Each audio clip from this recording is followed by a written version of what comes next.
Good morning प्यारे विद्यार्थियों। Last class में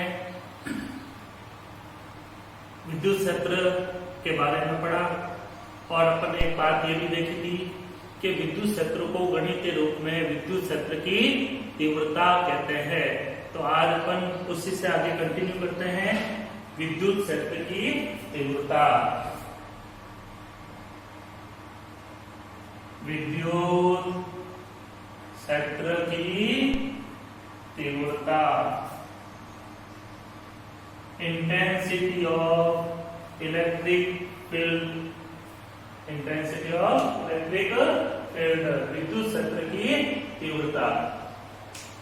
तो अपन क्या कहते हैं कि विद्युत क्षेत्र में किसी बिंदु पर अगर अपन कोई आवेश रखते हैं, उस आवेश पर लगने वाले विद्युत बल, आवेश पर लगने वाले विद्युत बल और उस आवेश के अनुपात को अपन विद्युत क्षेत्र की तीव्रता कहेंगे। विद्युत बल बटा आवेश।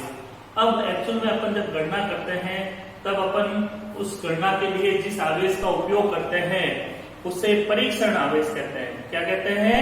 परीक्षण आवेश। परीक्षण आवेश एक नगण्य बिंदु आवेश होता है, मतलब जिसका आकार न के बराबर होता है, जिसका खुद का कोई विद्युत क्षेत्र नहीं होता है। ठीक है, एक कल्पना मात्र आवेश होता है। क्लियर? और उस की वजह से अगर परीक्षण आवेश किसी अन्य क्षेत्र में स्थित है तो वह उस विद्युत क्षेत्र पे प्रभाव भी नहीं डालता, न खुद विद्युत क्षेत्र उत्पन्न करता है न दूसरे के विद्युत क्षेत्र पर प्रभाव डालता है। तो अपन आगे जब भी अपन कुछ गणनाएं करेंगे तब अपन परीक्षण आवेश नाम लेंगे। परीक्षण आवेश आवेश ही होता है, बस ये है कि नगण्य बिंदु मात्र आवेश होता है और उसको अपन Q नॉट से प्रदर्शित करते हैं। Q के नीचे 0 लगा करके उसको प्रदर्शित करेंगे। क्लियर? तो अपन यहाँ पे इसकी परिभाषा लिखते हैं, फिर इस पर वापस डिस्कस करते हैं। किसी विद्युत क्षेत्र में, किसी विद्युत क्षेत्र में किसी बिंदु पर रखे, बिंदु पर स्थित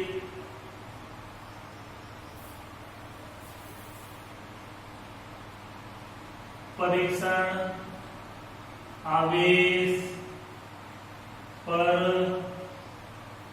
लगने वाले विद्युत बल F तथा उस परीक्षण आवेश के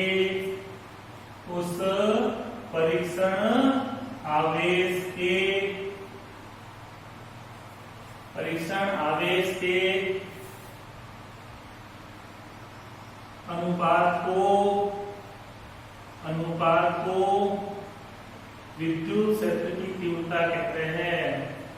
विद्युत क्षेत्र की तीव्रता कहते हैं।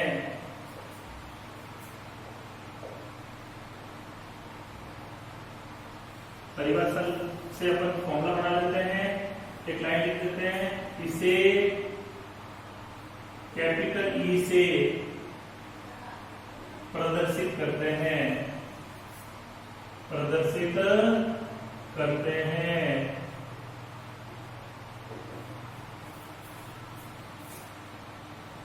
विद्युत क्षेत्र की तीव्रता बराबर विद्युत बल बटा परीक्षण आवेश।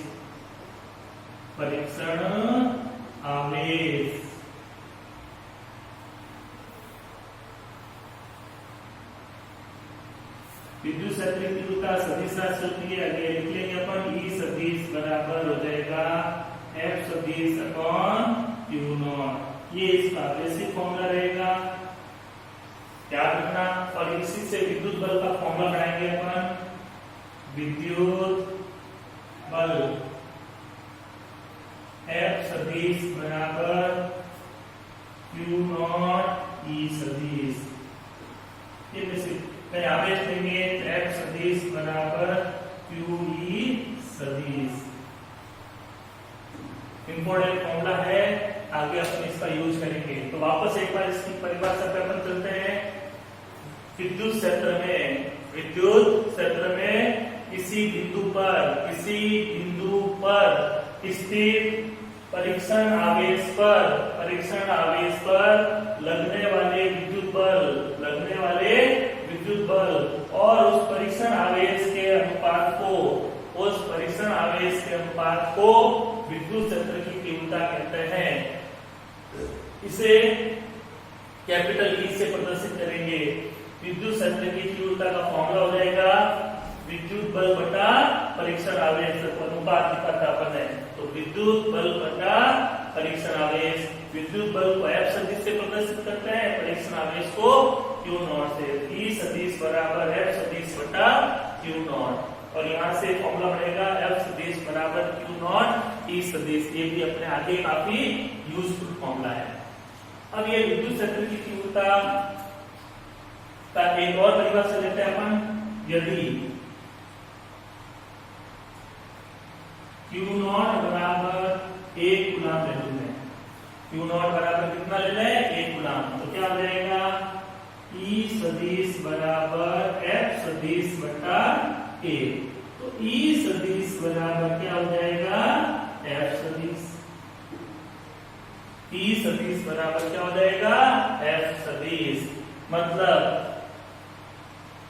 विद्युत क्षेत्र में एकांक धनावेश पर अपन जब भी गणना करते हैं, एकांक आवेश लेते हैं वो धनावेश लेंगे।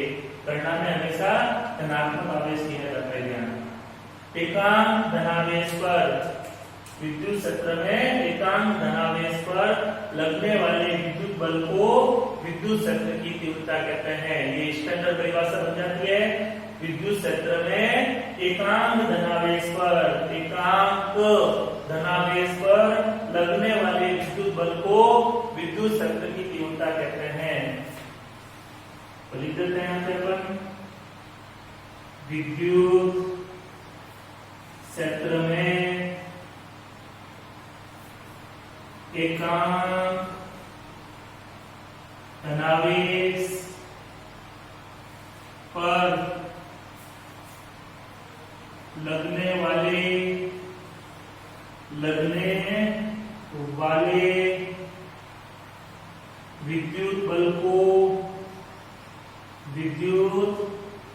बल को विद्युत क्षेत्र की तीव्रता कहते हैं। विद्युत क्षेत्र की तीव्रता कहते हैं।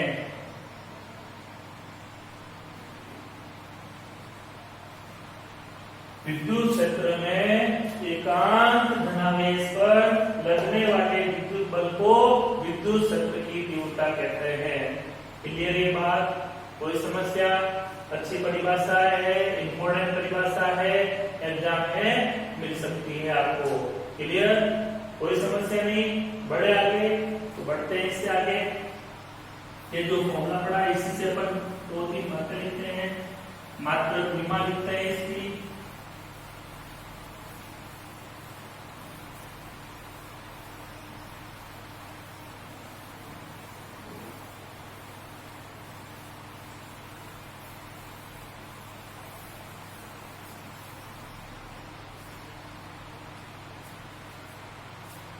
तो विद्युत क्षेत्र की तीव्रता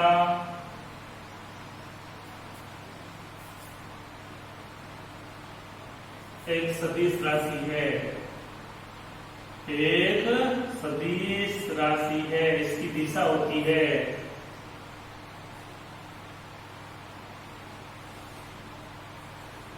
क्या होती है? सदिश राशि दिशा होती है। तो धनात्मक अगर आवेश है तो धनात्मक आवेश के कारण विद्युत क्षेत्र की तीव्रता हमेशा तल के लगभग बाहर की ओर मिलती है, और ऋणात्मक आवेश के कारण विद्युत क्षेत्र की तीव्रता तल के लंबवत अंदर की ओर यानी उस माइनस आवेश की तरफ मिलती है। याद रखिए कि इंपॉर्टेंट बात है, धनात्मक आवेश के कारण विद्युत क्षेत्र की तीव्रता उस धनात्मक आवेश से दूर की तरफ होती है और ऋणात्मक आवेश के कारण विद्युत क्षेत्र की तीव्रता हमेशा उस ऋणात्मक आवेश की ओर होती है। लिख देता हूं मैं इसको। और बल के रेस्पेक्ट में भी अपन ले सकते हैं, ठीक है। धनात्मक आवेश है तो विद्युत क्षेत्र की तीव्रता हमेशा बल की दिशा में होती है और ऋणात्मक आवेश के लिए विद्युत क्षेत्र की तीव्रता बल की विपरीत दिशा में होती है। तो ये दोनों चीजें मैं लिख देता हूं, नोट कर लीजिएगा। धनात्मक आवेश के कारण विद्युत क्षेत्र की तीव्रता, विद्युत क्षेत्र की तीव्रता सदैव विद्युत बल की दिशा में, विद्युत बल की दिशा में, विद्युत बल की दिशा में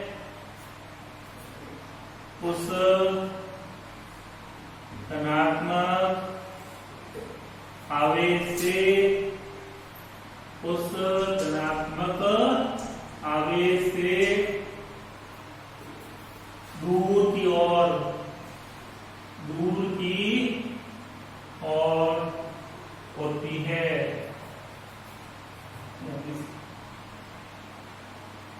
ये दिशा निकलता है।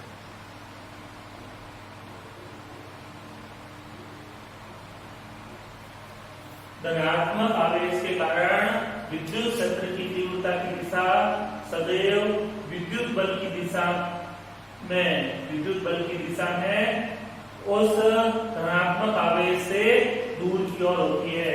जैसे कि ये प्लस क्यू आवेश है, इस पे विद्युत बल इस दिशा में लगेगा F सदिश और विद्युत क्षेत्र की तीव्रता की दिशा भी इधर होगी। ये विद्युत बल से दूर की ओर जाएगी और बल की दिशा में रहेगी। ये बल इधर लगेगा बराबर प्लस का QV सदिश। ऋणात्मक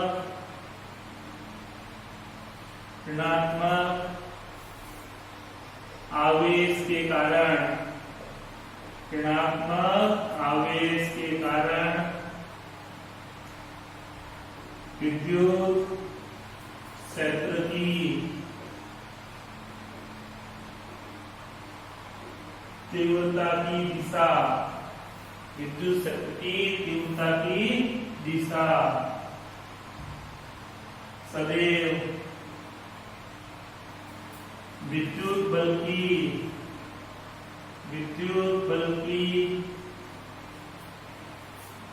दिशा के विपरीत, दिशा के विपरीत उस ऋणात्मक आवेश की ओर होती है, ऋणात्मक आवेश की ओर होती है।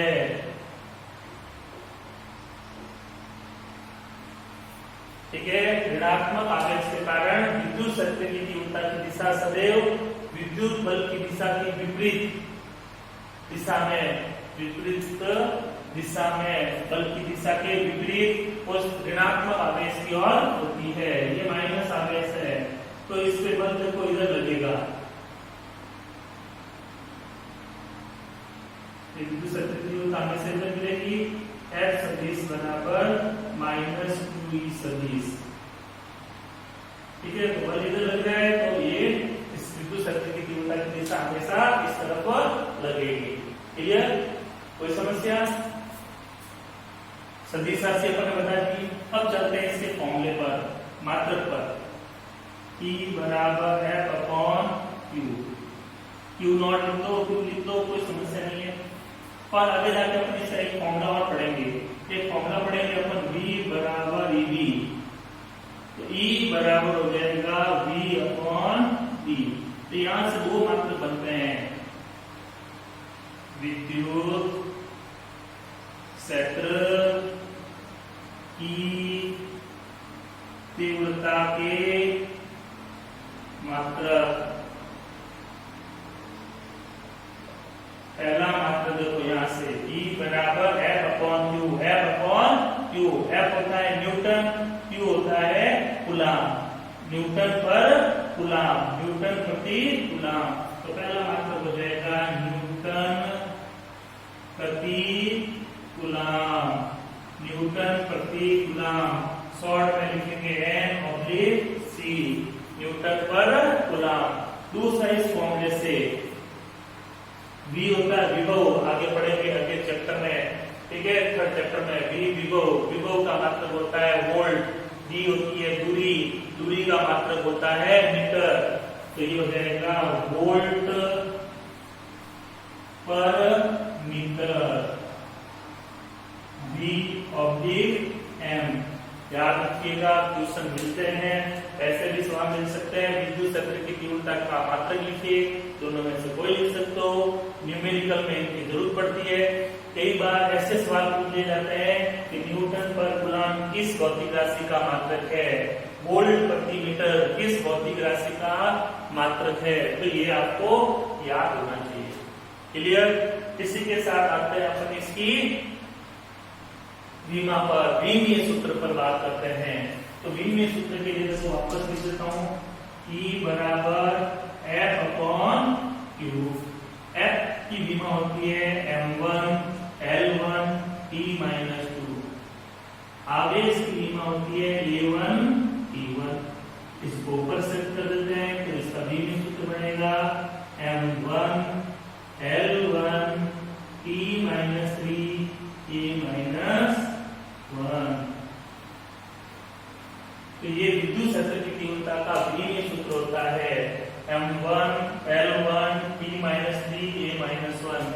याद रखिएगा, 12th में जितनी भी भौतिक राशियों की विमाएं लिख रहे हैं सब अच्छे से याद कर लो। 11th में और 12th में भौतिक राशियों की विमाएं याद कर लो।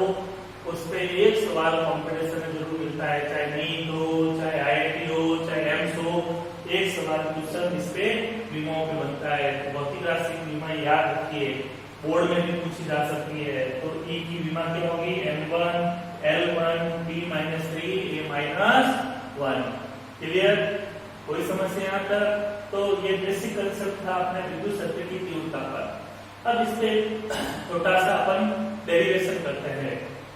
एक बिंदु आवेश के कारण विद्युत क्षेत्र की तीव्रता निकालनी है, वो भी कूलाम के नियम से। अपन 12th में दो तरह से निकालेंगे। एक बिंदु आवेश के कारण विद्युत क्षेत्र की तीव्रता, एक तो कूलाम के नियम से जो आज अभी निकालना है, दूसरा गाउस के नियम से जो नेक्स्ट चैप्टर में अपन निकालेंगे। क्लियर? तो फिर इसका पहला डेरिवेशन करते हैं आज अपन। श्री गणेश करते हैं डेरिवेशन की। अभी तक अपन थोड़ी पढ़ते थे, डेरिवेशन अभी तक अपन किए नहीं, इस चैप्टर में आए नहीं। हालांकि मेन डेरिवेशन इस चैप्टर के आगे होंगे। अभी ये टॉपिक तीव्रता आ गया, इसके एक छोटा सा डेरिवेशन अपन कर लेते हैं, कई बार पूछ भी लेते हैं। तो कूलाम के नियम से, कूलाम के नियम से बिंदु आवेश के कारण, बिंदु आवेश के कारण विद्युत क्षेत्र की तीव्रता, विद्युत क्षेत्र की तीव्रता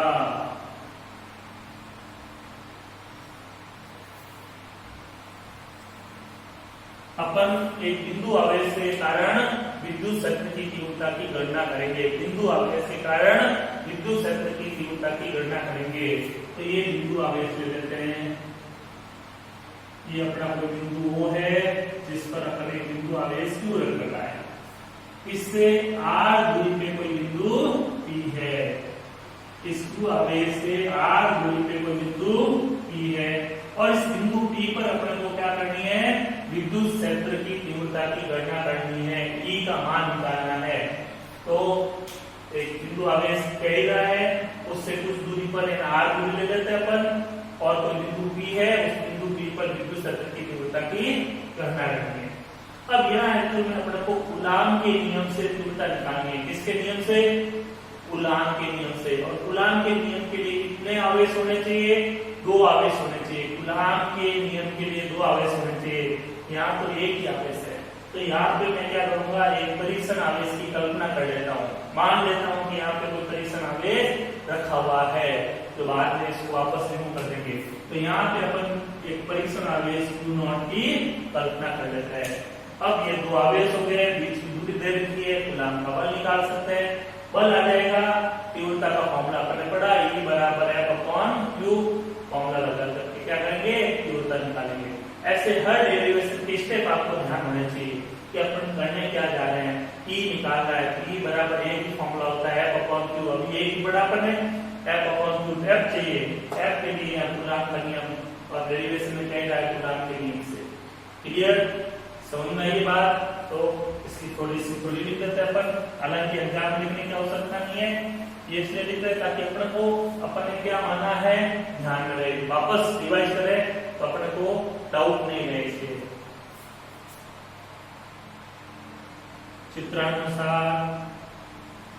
चित्रानुसार बिंदु O पर एक बिंदु आवेश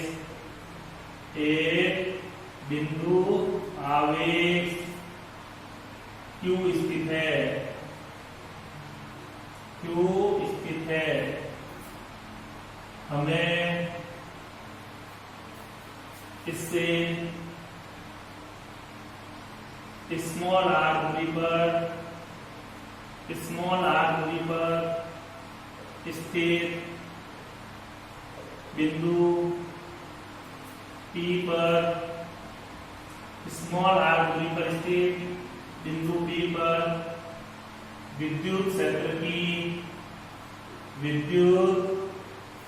की तीव्रता की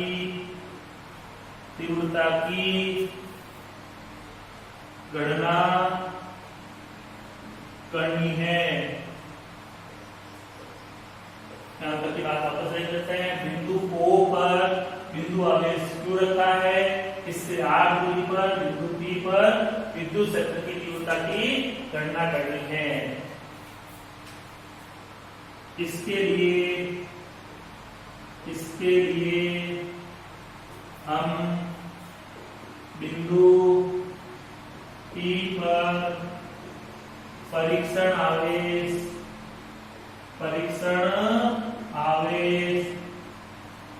Q0 की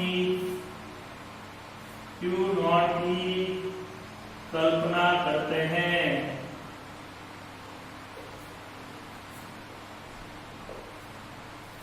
इस बिंदु पर अपन ने क्या किया, Q0 आवेश की कल्पना के लिए अपन ने माना है।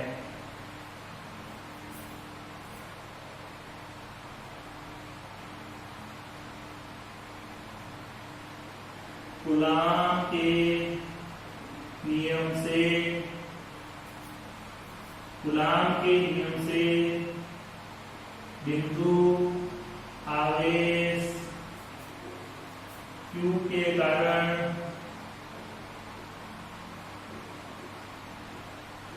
परीक्षण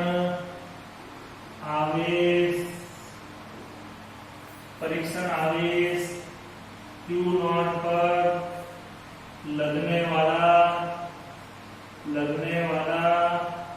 विद्युत बल। अब अपन इस आवेश के कारण इस परीक्षण आवेश पर लगने वाला विद्युत बल ज्ञात करेंगे। किसके नियम से? कूलाम के नियम से। तो लिख देते हैं अपन F बराबर K Q0 upon R square. ये फॉर्मूला होता है F बराबर K Q0 upon R square. F बराबर K Q1 Q2 upon R square. Q1 की जगह Q Q2 की जगह Q0, बीच की दूरी R तो R स्क्वायर।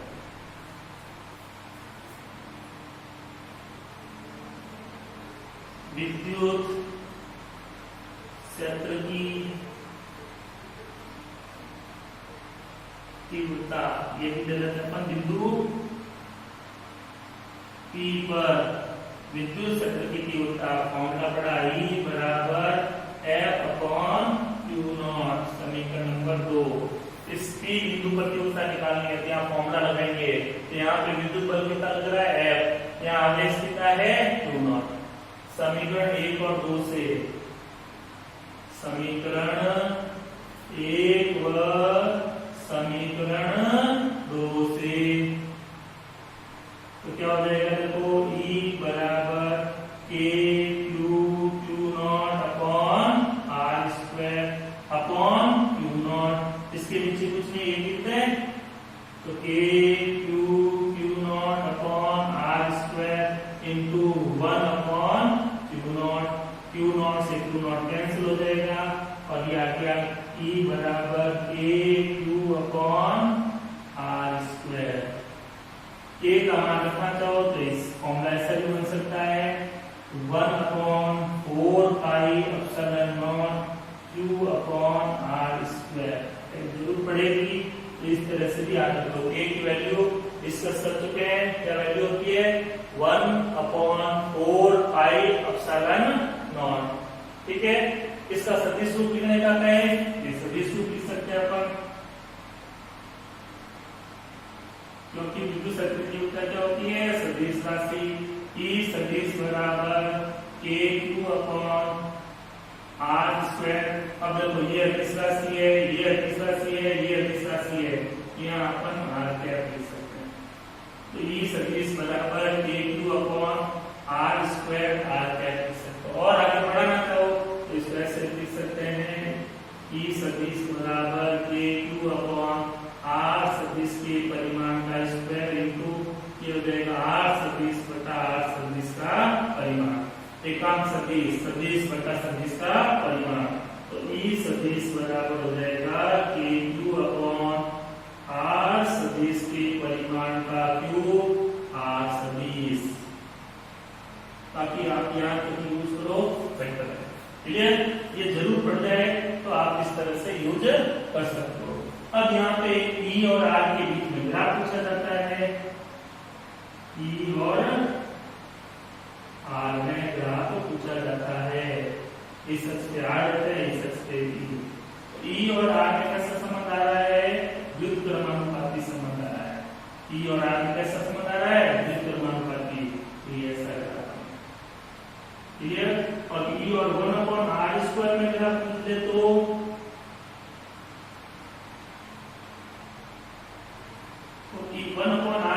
पूरी टर्म इसके क्या है समानुपाती, तो ये समानुपाती ग्राफ बनेगा। तो किस किस के बीच में ग्राफ पूछा जाता है वो भी इंपोर्टेंट लगता है। E और R के बीच में तीव्रता है वो दूरी के वर्ग के व्युत्क्रमानुपाती है, तो यहाँ ग्राफ कैसा बनेगा व्युत्क्रमानुपाती ग्राफ बनेगा। और यहाँ E और 1 अपॉन R स्क्वायर के बीच में पूछा गया 1 अपॉन R स्क्वायर इनके क्या है समानुपाती, तो समानुपाती ग्राफ बनेगा, क्लियर। कोई समस्या इसमें तो इस टॉपिक को अच्छे से कीजिएगा। ये डेरिवेशन था, फर्स्ट डेरिवेशन किया अपने, समझ में आया होगा।